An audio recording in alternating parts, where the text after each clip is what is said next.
What if I told you that the person you believe yourself to be, the one watching through your eyes right now, doesn't actually exist?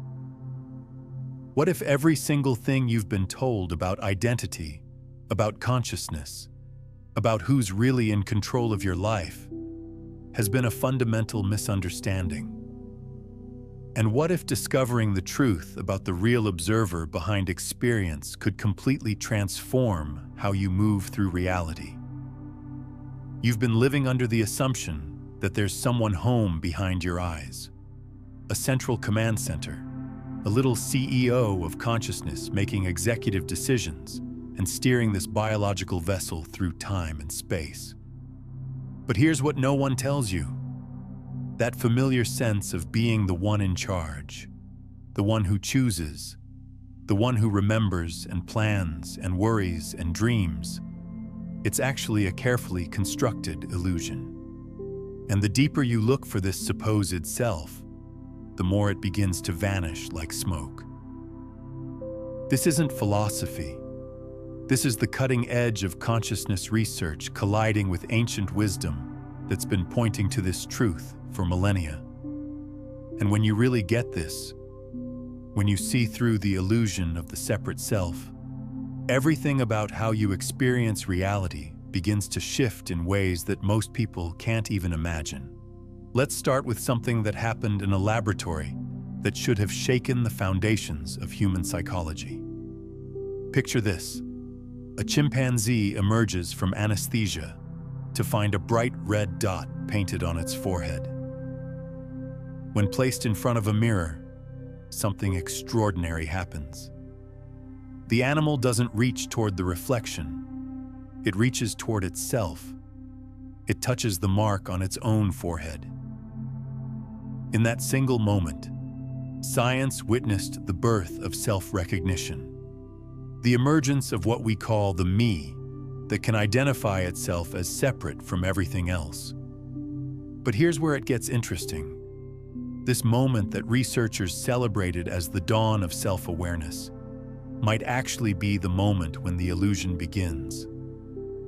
Because what if that recognition, that ability to say, "This is me," is not consciousness discovering itself, but consciousness creating a story about itself? What if the very moment we learn to see ourselves in a mirror is the moment we begin to mistake the reflection for reality? Every morning, you perform this same ritual. You look in the mirror and see someone you recognize, someone continuous, someone who seems to have an unbroken thread of identity stretching from yesterday into today and forward into tomorrow. The face looks familiar. The eyes seem to hold everything you call you. But what you're actually seeing is light bouncing off a surface, creating patterns your brain interprets as form. The deeper question isn't what you see, it's who or what is doing the seeing. And this is where modern neuroscience starts to unravel everything you think you know about being human. Dr. Michael Gazzaniga's research with split-brain patients revealed something that should terrify anyone who believes in a unified self. When the connection between brain hemispheres was severed, two distinct streams of consciousness emerged in the same skull. One hand would act independently of the other. Two different wills seemed to inhabit the same body, each operating with its own agenda, its own awareness, its own sense of being in control. Think about this for a moment. If you truly believe you are the singular consciousness behind your eyes, which hemisphere was the real you? The left? The right? Or were both just different expressions of something far more mysterious? This research suggests that even in an intact brain, what you call you might already be a collection of competing processes masquerading as unity. But the most unsettling discovery came when researchers began measuring brain activity during decision-making. Dr. Benjamin Liebert's experiments revealed that neural preparation for movement begins up to half a second before people report being consciously aware of their intention to move. Let that sink in. The brain is already preparing for action before the conscious mind even knows it has decided. The experience of choosing feels like commanding, but it's actually more like being informed after the fact. What this means is that the story of "I decided" is not authored by the one you think is behind your eyes. It's a narrative constructed after the decision has already been made, designed to maintain the illusion that there's someone in control. The sense of being the decider, the chooser, the agent of your actions, it's all elaborate theater performed for the benefit of maintaining a coherent sense of self. Identity feels solid because it rests on the foundation of memory. You know who you are because you remember who you've been. Your past flows into your present, creating the illusion of continuity. But what happens when we examine memory itself? Dr. Elizabeth Loftus's groundbreaking research showed that memories are not recordings, they're reconstructions. Each time you remember something, you're actually rebuilding it from fragments, and those fragments can be altered, contaminated, or even completely fabricated. People can develop vivid, emotionally charged memories of events that never happened. They can recall childhood experiences in perfect detail, complete with sensory information and emotional responses, even when those experiences are entirely false. If the foundation of your identity, your personal history, can be this unreliable, how solid is the sense of self that depends on it? Consider what happens every single night. You go to sleep, and for hours, the self completely disappears. There's no continuity of experience, no sense of being the one behind your eyes. And when you wake up, you simply assume that the person gathering the fragments of memory and continuing the story is the same one who closed their eyes the night before. But what actually connects the you who falls asleep with the you who wakes up? Only memory. And memory, as we now know, is not a faithful record, but a creative reconstruction. This understanding isn't new. Buddhist philosophy has been pointing to this truth for over 2,000 years through the teaching of anatta, the doctrine of no self. According to this view, what we call the self is like a river that appears continuous, but is never actually the same water from moment to moment, or like a flame that seems steady, but is constantly being renewed by fresh fuel. The appearance of continuity masks a constant process of arising and dissolving. Modern cognitive science confirms this ancient insight. Your sense of identity is not a fixed structure, but a dynamic process. Every time you recall a memory, it gets slightly modified before being stored again. Your mind is constantly editing, rewriting, and updating the story of who you are. The you that exists today will remember events differently than the you of next month. Which version is real? The answer is that both are equally illusory, stories created in the moment of remembering.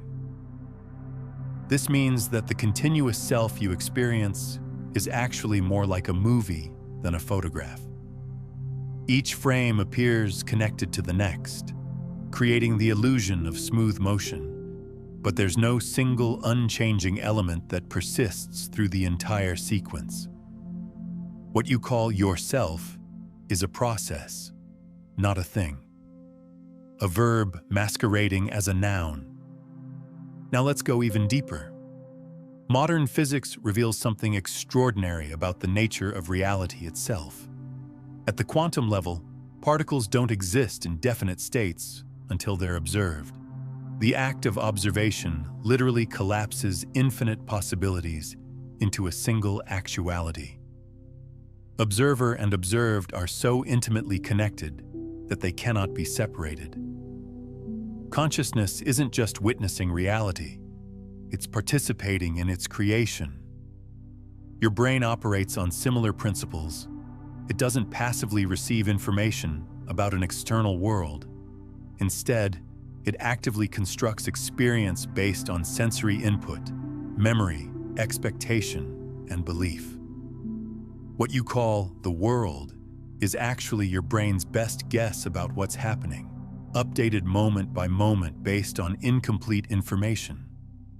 Colors don't exist in objects. They're interpretations of electromagnetic wavelengths. The apparent solidity of matter is a construction that allows you to interact with quantum fields in useful ways. Even your visual field, which seems seamless and complete, is actually assembled from fragments with significant blind spots that your brain fills in automatically. Neuroscientist Anil Seth describes this as a controlled hallucination, so stable and consistent that you rarely notice its constructed nature. But here's the crucial question.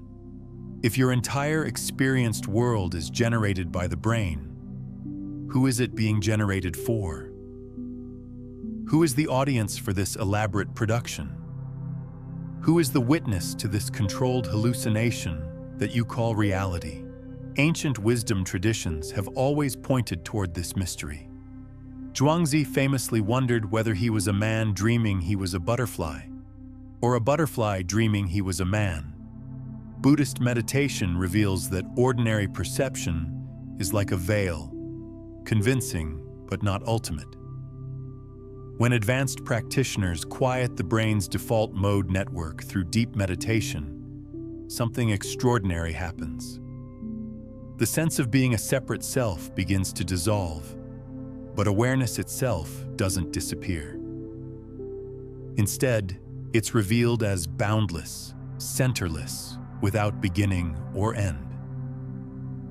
This points to the heart of the mystery. If perception is a controlled hallucination, if memory is unreliable theater, if the self is just a story, then what you imagine to be behind your eyes isn't actually there. The self is part of the construction, not the constructor. What remains when the story stops is pure awareness itself, the silent space in which thoughts, emotions, sensations, and even the sense of self arise and dissolve. Here's what changes everything. Every attempt to find the thinker behind thoughts reveals the same paradox. Thoughts simply appear in awareness, remain for a while, then dissolve back into silence. There's no central headquarters where they're manufactured, no CEO of consciousness giving them orders. Emotions surge through experience like weather patterns through the sky. Powerful, temporary, without a permanent source or destination. Physical sensations rise and fall in endless waves, but there's no fixed experiencer to whom they belong. Even the sense of being the observer, the me who watches it all, flickers and shifts. Sometimes it feels solid, sometimes transparent, sometimes it disappears entirely. The harder you look for something permanent behind the stream of experience, the more elusive it becomes. What you discover instead is awareness itself, not personal awareness, not your awareness, but awareness as the fundamental ground in which all experience appears. Take a moment and comment below with this phrase: I am the space, not the content. This isn't just a declaration. It's an interruption in the loop of identification, a signal to the quantum field that you're ready to see beyond the illusion of separation. Feel this as an energetic shift, not just words on a screen. The implications of this understanding are staggering. If free will as commonly understood is an illusion, if the self is a story, if you're not actually the one behind your eyes, then who or what is responsible for the unfolding of your life? Ancient traditions offered different perspectives on this mystery. The Greeks spoke of fate as threads woven into human existence. Hindu philosophy described karma as the intelligent unfolding of cause and effect, often beyond individual comprehension. Modern research approaches the same conclusion from a different angle. Perhaps what you experience as personal agency is actually the localized expression of a much larger intelligence. Perhaps what feels like individual choice is actually the universe expressing itself through the unique configuration of awareness that appears as your particular nervous system. The sense of being a separate self making independent decisions might be the most persistent illusion consciousness creates to navigate the relative world. But here's where quantum mechanics reveals something even more extraordinary about the nature of reality and consciousness. In quantum field theory, what we call empty space isn't actually empty. It's alive with virtual particles constantly popping into and out of existence. This quantum foam, this field of infinite potential, is the ground from which all matter and energy emerge. And consciousness appears to operate on strikingly similar principles. Thoughts don't arise from a thinker. They emerge from the field of awareness like quantum fluctuations appearing from the vacuum. Emotions don't belong to an experiencer. They're temporary perturbations in the field of consciousness, arising and dissolving back into the silence from which they came. What you've been calling your experience is actually more like localized turbulence in an infinite ocean of awareness. This isn't just a poetic metaphor. Research in quantum biology is revealing that biological systems, including the human brain, may actually operate using quantum mechanical principles. Microtubules in neurons might function as quantum computers, processing information in superposition states before collapsing into classical neural activity. If consciousness itself emerges from quantum processes, then the boundary between observer and observed becomes even more blurred than we previously imagined. Consider what this means for personal identity. In quantum mechanics, particles can exist in multiple states simultaneously until observation collapses the wave function into a single outcome. What if your sense of being a definite self is actually consciousness collapsing infinite possibilities into the appearance of a singular identity? What if the you think you are is just one potential configuration among countless others, temporarily stabilized by the act of self-observation? This begins to explain some of the most mysterious aspects of human experience. Have you ever noticed how your personality seems to shift depending on who you're with? How you can feel like completely different people in different contexts? What if these aren't just social adaptations, but glimpses of the quantum nature of identity itself? What if the coherent self you imagine is actually more like a probability cloud, temporarily collapsed into a specific configuration by the circumstances of the moment? The ancient Indian text known as the Yoga Vasishtha describes this beautifully. Consciousness is like an ocean, and individual minds are like waves, appearing separate and distinct, but never actually divided from the water that forms them. Each wave has its own shape, its own movement, its own temporary identity, but it's still just ocean appearing as wave. Similarly, what you call your individual consciousness is actually infinite awareness appearing as a localized perspective, a temporary focal point in the field of consciousness. This understanding transforms everything about how you relate to thoughts and emotions. When a disturbing thought arises, you don't have to identify with it or push it away. You can recognize it as a temporary perturbation in the field of awareness, no more personal than a wave is separate from the ocean. When intense emotions surge through your experience, you don't have to be overwhelmed by them or resist them. You can see them as weather patterns moving through the sky of consciousness, powerful, meaningful, but temporary. But let's go even deeper into the practical implications of this recognition. If the self behind your eyes is an illusion, what happens to personal responsibility?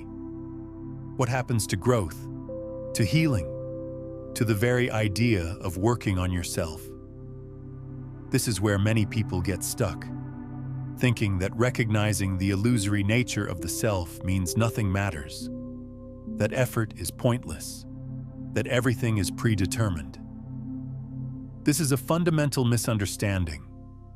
Recognizing that there's no fixed self doesn't mean that patterns don't exist or that transformation is impossible. It actually reveals transformation as the natural state of consciousness.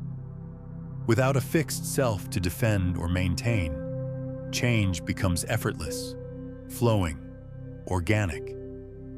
The river doesn't struggle to flow.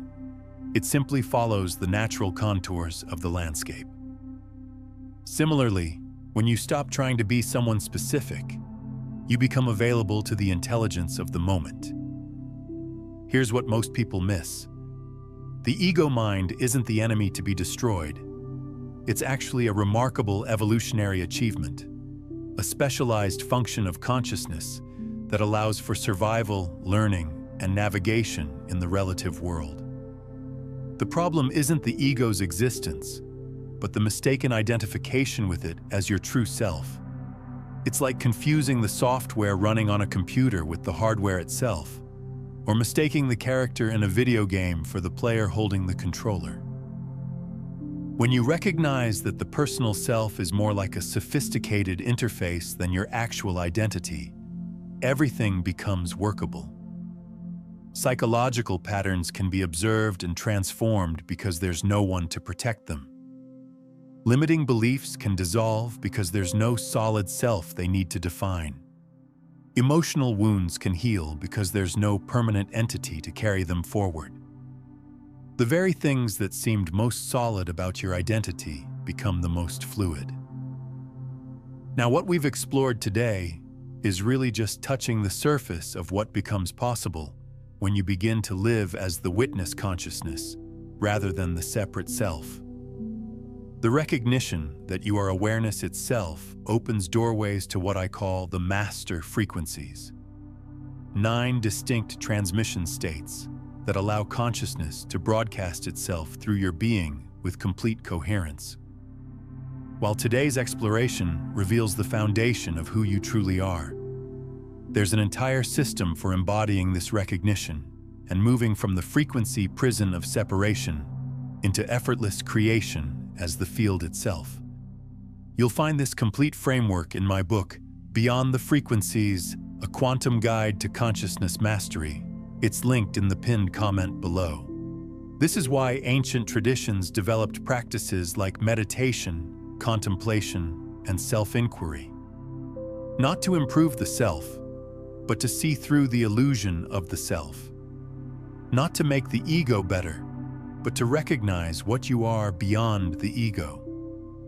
When you truly see that you are the awareness in which all experience appears, the question of personal development becomes, how can this understanding be embodied more fully? How can life be lived from this recognition, rather than from the story of separation? And here's something remarkable that happens when this shift begins to stabilize. The world starts to feel less like a place you're separate from, and more like an extension of your own being. Other people stop feeling like separate entities you need to defend against or impress, and start feeling like different expressions of the same consciousness you are. Problems don't disappear, but they're held in a larger context that makes them workable rather than overwhelming. Relationships transform when you recognize that there's actually only one consciousness appearing as many. The person you're talking to isn't separate from you. They're another localization of the same awareness you are. Conflict becomes less about defending separate positions and more about consciousness recognizing itself through apparent difference. Love stops being something you do for another and becomes the recognition of what you share at the deepest level. This shift also transforms your relationship with time and mortality. When you recognize that you are not the temporary form, but the eternal awareness in which forms appear and disappear, death loses its sting. The body will certainly dissolve, the personality will fade, the memories will be forgotten, but what you truly are was never born and will never die. You begin to see that you've never actually been in a body. Bodies appear in you, consciousness, like images appearing on a screen. This isn't a belief system or a philosophical position. This is the direct recognition of what's actually happening right now. The words appearing on this screen are appearing in your awareness. The sounds in your environment are arising in consciousness. The sensations in your body are modifications of the same awareness that recognizes thoughts and emotions. There's no separate you having these experiences. There's just experiencing itself, knowing itself, being itself. Let me give you a practical way to investigate this directly. Right now, notice that you're aware of these words. Now notice that you're also aware of the awareness that's aware of the words. Can you find a boundary between the awareness and what it's aware of? Can you locate the supposed observer separate from the observed? The more clearly you look, the more obvious it becomes that awareness and its contents are not two different things. They're one seamless experiencing, appearing as the dance between knower and known. This recognition doesn't require special states of consciousness or years of meditation practice. It's available right now, as obvious as the sky, as intimate as your next breath. The only thing that obscures it is the habit of looking for it, as if it were an object in awareness rather than awareness itself. It's like trying to see your own eyes, impossible when you're looking for them, obvious when you stop looking and simply see. But even as this illusion crumbles, something undeniable remains. Right now, there is awareness present, something that registers these words appearing in your visual field, something that recognizes the rhythm of breath moving through your body, something that witnesses the arising and dissolving of thoughts. This awareness is not the thinker, not the doer, not the collection of memories that form an identity. It doesn't belong to the passing phenomena that appear within it, yet it holds them all. When the story of the separate self dissolves into the flickering construction it always was, awareness doesn't vanish. It remains, steady, silent, unchanging. So the question deepens even further. If the thinker isn't really thinking, if the actor isn't actually acting, if the one behind your eyes is just another appearance in consciousness, then what is it that recognizes all of this? If this exploration is touching something deep in you, something that feels more true than the stories you've been telling yourself, then I invite you to subscribe. Not just to this channel, but to this frequency. This isn't about consuming content. It's about staying coherent with a truth that transforms everything once you really see it. It's about joining a community of people who are willing to question the most fundamental assumptions about identity and consciousness. The answer to who you really are cannot be found in the familiar story of me. That story is itself just another appearance in awareness, no more permanent than a passing cloud. What endures is the witness itself, the space in which thought, memory, choice, and identity all rise and fall.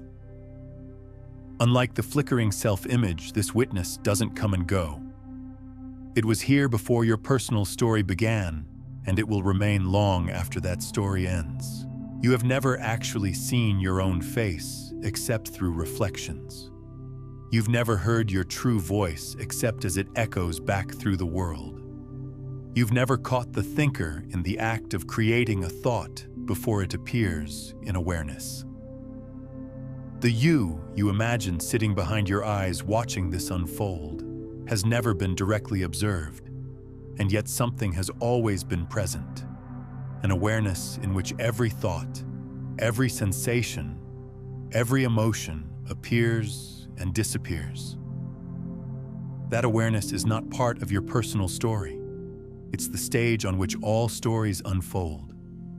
Through every change in your life, every transformation of body, every shift in personality, every forgotten memory and new experience, awareness has been the one constant. Present during joy, during sorrow, during confusion, during clarity, even during sleep when the personal self completely dissolves. It doesn't change as your identity changes. It simply witnesses. Different wisdom traditions have pointed to this same recognition using different language. Vedanta calls it Sat Chit Ananda, existence, consciousness, bliss. Zen refers to it as original mind or Buddha nature. Sufi mysticism speaks of it as the face of the divine. Each tradition uses its own conceptual framework, but they're all pointing to the same silent presence that you are before you tell yourself who you are. When this presence is truly recognized, not just intellectually understood, but directly experienced, the illusion of separation begins to dissolve. The you behind your eyes is revealed as just another temporary appearance within awareness, no more substantial than a passing thought or emotion. What you discover is that you are not the character in the story. You are not even the author of the story. You are the awareness in which stories appear and disappear. What you truly are is the witness itself, boundless, indivisible, and utterly intimate with all experience while belonging to none of it. The same awareness that seems to shine through your eyes is the same awareness shining through every being, every expression of consciousness. It wears countless forms, but is never divided. It appears as billions of separate selves, but is actually one seamless recognition appearing to itself in infinite ways. This understanding completely transforms how you relate to everything. When you see that you are not the one behind your eyes, but rather the awareness in which eyes and worlds appear, the whole game changes. Problems don't disappear, but the one who was supposed to solve them is revealed as another appearance in consciousness. Thoughts still arise, but there's no thinker to whom they belong. Emotions still flow, but there's no separate self to be overwhelmed by them. Drop one word in the comments below that captures the recognition you're moving into, your energetic signature to the quantum field. And if you're ready to stay aligned with this understanding, subscribe not just to stay connected, but to remain coherent with what you're discovering about the nature of consciousness itself. But let's explore what this recognition actually looks like when it begins to permeate daily life. Most spiritual teachings stop at the philosophical understanding, leaving people with beautiful concepts, but no practical framework for integration. The truth is, recognizing yourself as awareness rather than the one behind your eyes doesn't mean floating in some blissful state of unity. It means discovering a new way to be human that's actually more functional, more responsive, more alive than identification with the separate self ever was. When you begin to live from the recognition that you are awareness itself, decision-making transforms completely. Instead of the ego mind frantically calculating outcomes and trying to control variables, decisions begin to arise from a deeper intelligence. You start to notice that the right action often becomes obvious without thinking about it.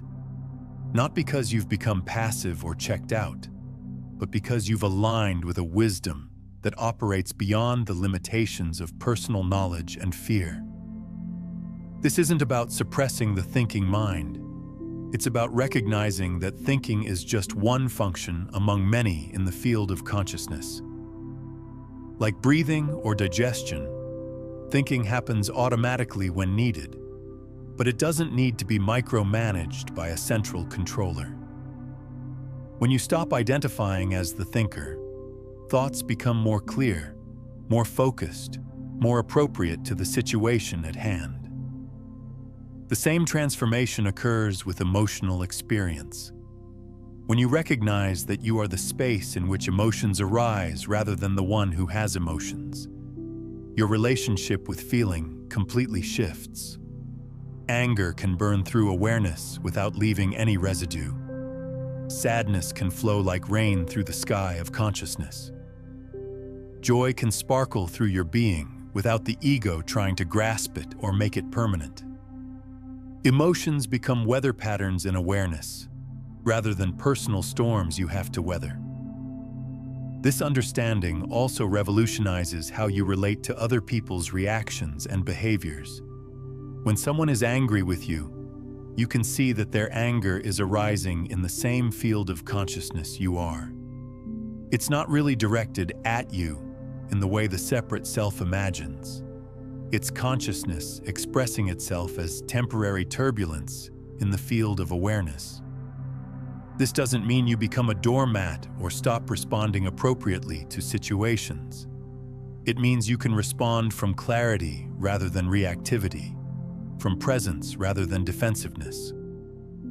Work and creative expression take on entirely new dimensions when you realize you're not the doer. Instead of forcing outcomes or struggling against resistance, you begin to move with the natural flow of intelligence expressing itself through your particular nervous system. This isn't about becoming lazy or uncommitted. It's about discovering what it's like to be an instrument through which life expresses itself, rather than a separate agent trying to make life happen. Many people worry that this recognition will make them indifferent or nihilistic. The opposite is actually true. When you see that you are not separate from anything that appears in your experience, compassion becomes automatic.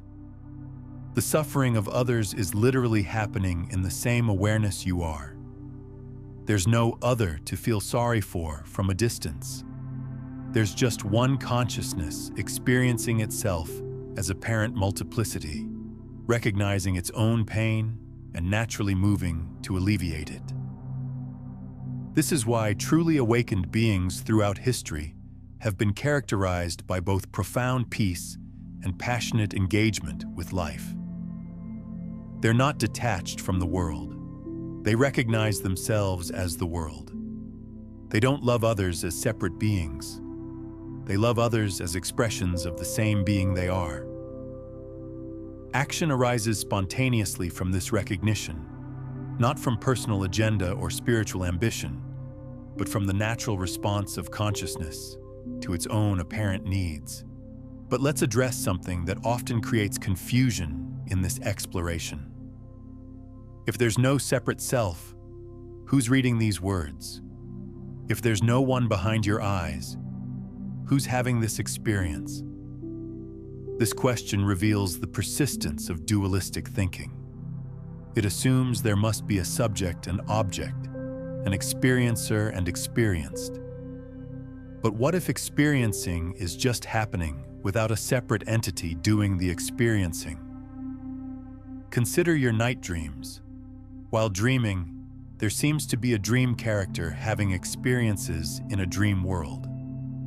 The dreamer experiences walking through dream landscapes, talking to dream people, feeling dream emotions. But upon waking, you recognize that the entire experience, dreamer, dream world, and dream interactions, was all happening in one consciousness. There was no separate dream character actually walking anywhere. There was just consciousness appearing as the totality of the dream experience. What if waking experience works the same way? What if the sense of being someone having experiences is actually consciousness appearing as the totality of experiencing itself? The you that seems to be reading these words is no more separate from the words or the reading than the dream character is separate from the dream. It's all one seamless movement of consciousness knowing itself. This recognition doesn't diminish the richness or importance of experience. It reveals experience as even more intimate and immediate than you imagined. Instead of being a separate observer watching experience from a distance, you recognize yourself as the very fabric of experience itself. You're not having a life. You are life expressing itself as this particular pattern of knowing and being. When this truly lands, the search for meaning and purpose transforms completely. Instead of trying to figure out what you're supposed to do with your life, you begin to notice what life is trying to do through you. Instead of creating personal goals and forcing yourself toward them, you become available to serve the larger intelligence that's expressing itself as the unfolding of existence itself. Purpose becomes less about personal achievement and more about conscious participation in the evolution of consciousness. This shift often brings up fears about losing individuality or becoming some kind of spiritual zombie. But the opposite happens. When you stop trying to maintain a fixed identity, your natural uniqueness can actually shine more freely. The personality becomes more fluid, more responsive, more authentic. Instead of being trapped in habitual patterns of thought and behavior, you become available to fresh responses in each moment. Have you noticed old patterns or reactions starting to loosen their grip on you lately? Drop a comment below about any shifts you're experiencing. These shared insights create powerful confirmation for others walking this same path of recognition. Think of it like improvised music versus reading sheet music. When you're identified with the separate self, you're like a musician rigidly following a predetermined score, trying to play the same notes in the same way every time. When you recognize yourself as awareness, you become like a jazz musician, still skilled and knowledgeable, but free to respond creatively to whatever arises in the moment, creating something beautiful that has never existed before and will never exist again in quite the same way. This creativity isn't limited to artistic expression.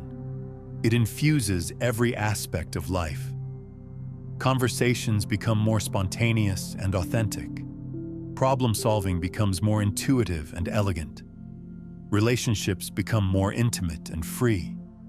Work becomes more effortless and effective. Life itself becomes a work of art being created moment by moment through consciousness, expressing itself as your unique perspective. The fear that you'll become boring or passive when you see through the illusion of the separate self reveals how little we actually trust the intelligence of consciousness itself. This is the same intelligence that orchestrates the dance of galaxies, coordinates the symphony of cellular activity in your body, and creates the exquisite complexity of ecosystems. Do you really think it will become dull and lifeless when it's allowed to express itself more freely through your nervous system? What actually happens is that life becomes more alive, more spontaneous, more responsive than it ever was when filtered through the limitations and fears of the separate self. You begin to discover capacities and qualities that were always present but obscured by identification with the small story of me. Intuition becomes clearer. Love becomes more natural. Peace becomes your default state rather than something you have to achieve or maintain. And here's something beautiful that often emerges as this recognition stabilizes. You begin to see the absolute perfection of your entire life story, including all the parts you used to judge as mistakes or failures. From the perspective of the separate self, life often seems random, unfair, or meaningless. From the perspective of awareness itself, you begin to see that every experience, every relationship, every challenge was perfectly designed to bring you to this recognition of what you truly are. The difficulties you faced weren't obstacles to awakening. They were the very mechanism of awakening. The people who hurt you weren't impediments to your spiritual growth. They were unwitting teachers showing you exactly where you were still identified with the separate self. The situations that felt impossible were actually perfect opportunities to discover the unlimited resourcefulness of consciousness itself. The story you've been carrying, that you are a solid self behind your eyes, a thinker generating thoughts, an agent controlling actions, was always more fragile than it appeared. Science, philosophy, and direct spiritual insight all converge on the same revolutionary recognition. The self is not what you believed it to be. You are not the one behind your eyes. You are the boundless awareness in which eyes, thoughts, bodies, and entire worlds appear and disappear. In that recognition, the boundaries that seemed so solid begin to dissolve. What remains is not a smaller, more limited self, but the infinite witness, the ocean of consciousness recognizing itself in every drop, every wave, every temporary form it takes. The more of us who embody this understanding, the more the world reflects this deeper truth. This isn't just personal awakening. It's the emergence of a new way of being human, where consciousness recognizes itself as both the observer and the observed, both the witness and the witnessed, both the space and everything that appears within it. You are that recognition. You always have been. You always will be. The only thing that changes is whether you remember or forget this fundamental truth about what you are. This remembering isn't a one-time event. It's an ongoing deepening, a continuous recognition that gets clearer and more stable with attention and practice. Some moments, the truth of what you are will be as obvious as the sky. Other moments, you'll get caught up in the story again, identified with thoughts and emotions as if they were solid and personal. This is completely natural and part of the process. The key is not to judge these fluctuations or try to maintain some perfect state of realization. The key is to recognize that even the forgetting happens in awareness. Even the identification with the separate self arises in the space of consciousness you are. There's no way to fall out of what you truly are. You can only temporarily overlook it. This is why spiritual practice becomes less about achieving something and more about remembering what's already true. Meditation isn't about creating a special state of consciousness. It's about recognizing the consciousness that's already present.